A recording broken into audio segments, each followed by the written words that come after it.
Our church was started in the late 1800s as a tent revival.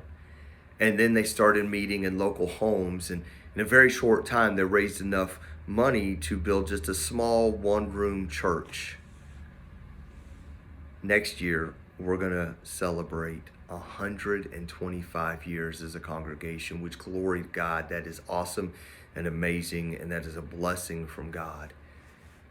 The location we're at now, this building was built in the mid 1980s and was opened in 1987. So if you do the math, this church building is over 30 years old.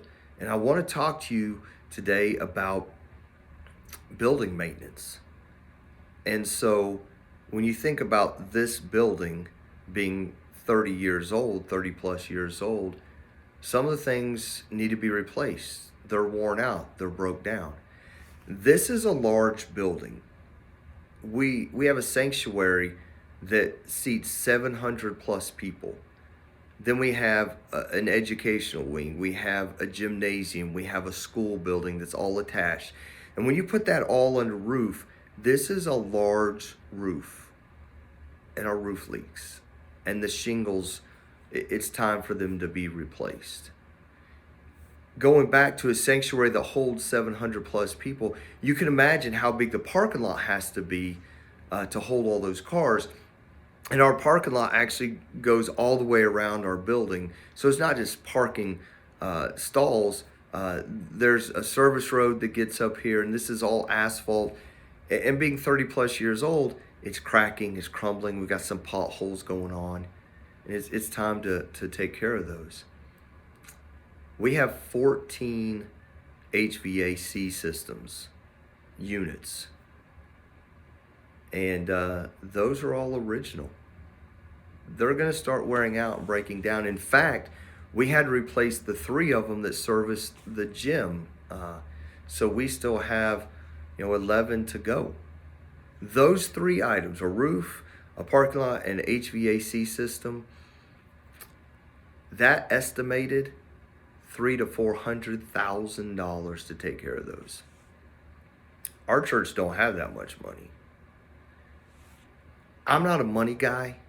I didn't take business. I didn't take accounting. I didn't take fundraising. I didn't take any of those classes in college.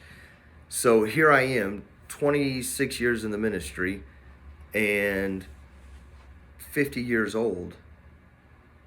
And I've got to lead a church in raising $300,000 to $400,000. And I don't have a clue what I'm doing. When I was in Ohio at my first church, we built $1 million gym, kitchen, and youth room.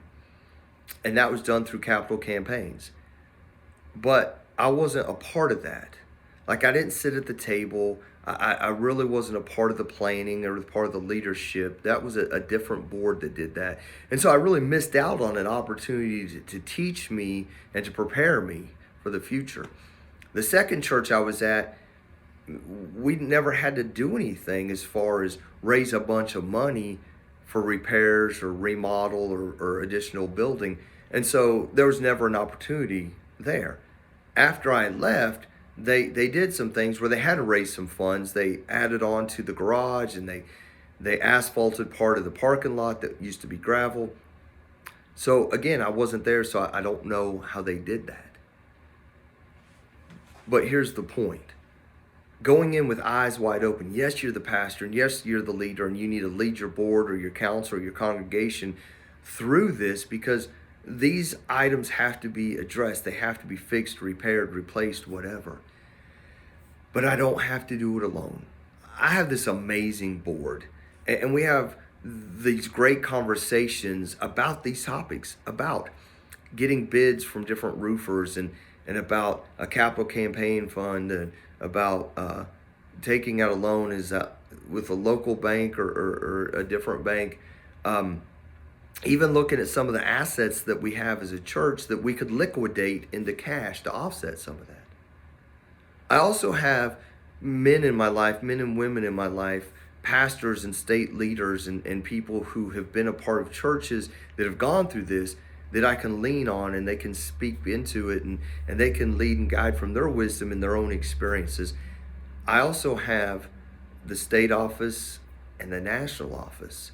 In fact, today I had this great conversation with our national office with a man who it's his job to help us navigate this. It's his job to give us the options of whether it's a loan, and if we get a loan, where do we get that from, and helping us if we decide to do capital campaigns and fundraising and how to do that. And so even though I don't have a clue what I'm doing, there are people who I'm surrounding myself with who do. And I thank God for those people. And I'm relying on those people, but most importantly, I'm relying on God. So eyes wide open today is, if you're at a church for any length of time, maintenance is going to have to happen. Your building's going to wear out. Whether it's a minor project or a major project or 3 major projects, it's going to happen. And so anytime you have an opportunity to learn about capital funds campaign, or to learn about church loans, or to learn about large church fundraising, gain that knowledge now. Start to learn how to do that now, even if it's just in conversations with other pastors who've either gone through it or are going through it, because one day you're going to go through it. Not only are you going to go through it, you're going to have to lead your congregation through that. So we're kind of at the beginning stages. We're just now in some conversations.